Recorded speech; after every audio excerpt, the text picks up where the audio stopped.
कहते हैं कि समाज की नींव बचपन में रखी जाती है। आने वाले समाज का नींव उन हाथों में है जो कि स्कूल और फैमिली के बीच बच्चों को गढ़ते हैं। लेकिन जब झूठ, धोखाधड़ी और लालच का दीमक इस सिस्टम को खोखला कर देता है, तब बच्चों का क्या होगा। फरेब की ऐसी ही एक कहानी है स्कूल ऑफ लाइज, जिसे अविनाश अरुण ने डायरेक्ट किया है। अविनाश अरुण इससे पहले पाताल लोक जैसी सीरीज को डायरेक्ट कर चुके हैं और स्कूल ऑफ लाइज के थ्रू वो हमें एक ऐसी कहानी बता रहे हैं जहां हर मोड़ पे मासूम यंगस्टर्स अपने ही लोगों द्वारा बनाए गए चक्रव्यूह में फंस रहे हैं। और यहाँ दांव पे लगा है 7th ग्रेड में पढ़ने वाला एक मासूम बच्चा जो कि एक दिन अपने ही स्कूल से गायब हो जाता है। और एपिसोड दर एपिसोड ऐसे कई सच सामने आते हैं जो हम सबको सवाल करने पे मजबूर कर देते हैं कि क्या किसी पे भरोसा किया जा सकता है।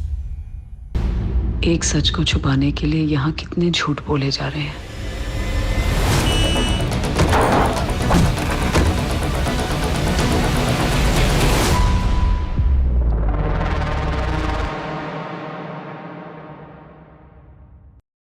पहाड़ों में बसे एक काल्पनिक शहर डाल्टन में हम एक नामचीन बोर्डिंग स्कूल से रूबरू होते हैं। यहाँ नियम और कानून को सड़कों पर रखा जाता है, लेकिन रात के अंधेरे में स्कूल के गुमनाम कॉरिडोर्स में हम 2 हाई स्कूल स्टूडेंट्स को देखते हैं जो खून से लथपथ हालत में पाए गए हैं। स्थिति और गंभीर हो जाती है जब यहाँ इन्हें एक छोटा बच्चा भी देख लेता है। अगले ही दिन से बोर्डिंग स्कूल का एक स्टूडेंट शक्ति लापता हो जाता है। कुछ लोग कहते हैं कि उसे उठा लिया गया है, तो कुछ का मानना है कि वो खुद अपनी ही मर्जी से भाग गया है। स्कूल अथॉरिटीज, पेरेंट्स, टीचर्स कहानी को समझने की कोशिश करते हैं जब धीरे धीरे कई गुप्त बातें सामने आती है। एक तरफ शक्ति खुद अपने निजी जिंदगी में बहुत परेशानी उठा रहा है क्योंकि उसके माता पिता हाल में ही अलग हुए हैं, और तो और इधर शक्ति के पिता का कोई अता पता नहीं है। स्कूल में नियमों की आड़ में ड्रग अब्यूज जैसे कई रैकेट्स चल रहे हैं। वहीं दूसरी तरफ स्कूल के अथॉरिटीज पुलिस को इन्वॉल्व करने में कतराते हैं। तो ऐसे में क्या सीनियर स्टूडेंट्स को जरूरत से ज्यादा मालूम है? क्या शक्ति के दोस्त इस बारे में कुछ जानते हैं? और क्या शक्ति सही सलामत मिल पाएगा?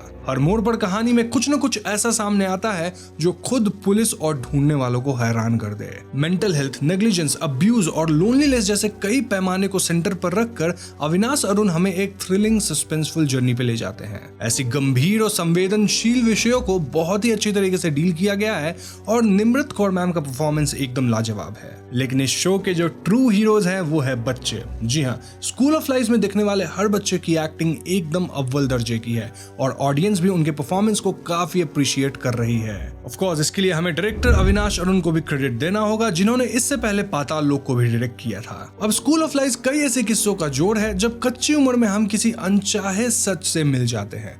हर कैरेक्टर एक तरह के ट्रॉमा का शिकार है, तो कुछ केयर गिवर्स खुद के फायदे के लिए उन्हीं को निशाना बना रहे हैं जो अपनी देख रेख के लिए उन पर निर्भर है। बोर्डिंग स्कूल, कॉलेज और हॉस्टल्स के दीवारों में न जाने कितने मासूमों की कहानियां दफनाई गई है। मोरओवर, जब हम खुद बड़े होते हुए डिप्रेशन या अब्यूज का शिकार रहे हैं, तब आज किसी और को उस हालत में देखकर आप क्या करेंगे? क्या आप सवाल उठाएंगे या चुप्पी साध लेंगे? हर एपिसोड में स्कूल ऑफ लाइज हमसे ऐसे ही कई गंभीर सवाल पूछता है और बदले में एज व्यूअर्स हमारे अंदर एक खालीपन छोड़ देता है। 21st सेंचुरी में यंग जनरेशन को कई तरह की कॉम्प्लेक्सिटी से गुजरना पड़ता है। कहीं ना कहीं पीयर प्रेशर और परफेक्शन की परछाई आज टीनेजर्स और यंगस्टर्स को एज पर रखती है। हम सभी अवेयरनेस और क्राई ऑफ हेल्प को सीरियसली लेना चाहते हैं, लेकिन जब आंखों के सामने सब कुछ हो रहा हो तब कितने लोग साइंस पकड़ पाएंगे? कुछ ऐसे ही मनोस्थिति है स्कूल के काउंसलर नंदिता की, जो खुद पास्ट ट्रॉमा से आज तक जूझ रही है। वहीं दूसरी तरफ सैम है जो बस हर हाल में स्कूल को बचाने की कोशिश कर रहा है। कैरेक्टर्स वही हैं जिनसे हम सभी आम जिंदगी में कभी ना कभी मिल चुके हैं। शक्ति के खो जाने से एक ऐसा डोमिनो इफेक्ट शुरू होता है जिसमें हम अपने जीवन के किसी न किसी दौर को एक्टर्स में देख पाते हैं। जैसे कि विक्रम का फ्रस्ट्रेशन जब वो कहता है कि डज इट एवर स्टॉप, या नंदिता का दर्द जब वो कहती है अगर आप चुप नहीं रहते तो कुछ हो जाता, या फिर शक्ति और चंचल की दोस्ती जहां वो दोनों है तो अलग अलग परिवेश से मगर दोनों ही अपने परिवार के कारण आहत हैं। ये ह्यूमन कनेक्शन और इमोशनल बॉन्डिंग का सूचक है। इस बॉन्ड को बेहतरीन एक्टिंग और स्लो बर्न के साथ एक्सीलेंटली एग्जीक्यूट किया गया है। ये सीरीज हमें एक इमोशनल, पावरफुल और पर्सनल एक्सपीरियंस का हिस्सा बना देती है। कहानी को बहुत अच्छी तरह लिखा गया है और आने वाले 8 एपिसोड तक ये आपको बांध कर रखती है। हम समझ पाते हैं कि कई दफा माँ बाप या गार्डियंस अपने जिंदगी में इतना खो जाते हैं कि बच्चों पर क्या बीत रही है ये समझ ही नहीं पाते, लेकिन जब कुछ बहुत बड़ा घटित हो जाता है तब हाउस ऑफ कार्ड्स की तरह सब कुछ बिखर जाता है और हमें एक कड़वी सच्चाई का सामना करना पड़ता है। तो क्या आज के परिवेश में बच्चों का मानसिक भविष्य सुरक्षित है? क्या हम सब ने अपने आसपास किसी न किसी रेड फ्लैग को इग्नोर किया है? जब कभी भी हमने किसी बच्चे को एक मुश्किल सिचुएशन में देखा, तब क्या हम उसकी मदद कर पाए हैं?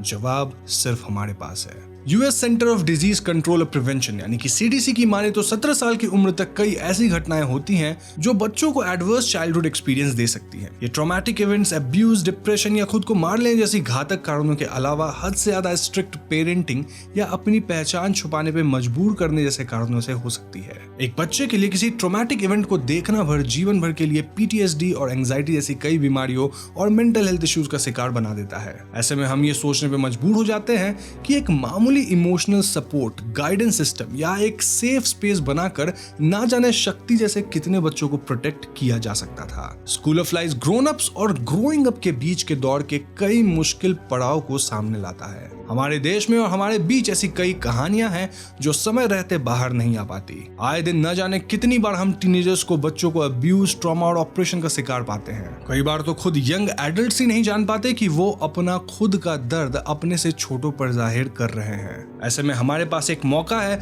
जब हम इस प्लेटफॉर्म पे एक सेफ और ओपन स्पेस बनाएं जहां हम और आप मिलकर इस मुद्दे पर रोशनी डाल सकें। स्कूल ऑफ लाइफ में अगर शक्ति, चंचल, नंदिता और विक्रम जैसे कई लोगों को कोई सुनने समझने वाला मिल गया होता तो क्या एक अनहोनी को रोका जा सकता था? आपने भी कभी न कभी किसी अपने को सुना होगा या मैं भी खुद ऐसे किसी दौर से गुजरे होंगे जब गाइडेंस और मदद की जरूरत आपको महसूस हुई होगी। क्या कभी आपने खुद क्राई ऑफ हेल्प महसूस किया है या स्कूल ऑफ लाइफ की तरह ही किसी की मदद करने में देर हुई है? क्या किसी बोर्डिंग स्कूल, हॉस्टल या घर के दीवारों पे आपने भी कोई अनकही कहानी पढ़ी है? उन गुमनाम कॉरिडोर की स्टोरीज को बाहर लाने का सही समय आ गया है। अपने दोस्त की कहानी, रिश्तेदार की कहानी या फिर अपनी कहानी आप कमेंट सेक्शन में जरूर शेयर कीजिएगा, क्योंकि आज नहीं तो कल ये किसी की मदद कर सकता है। पीस।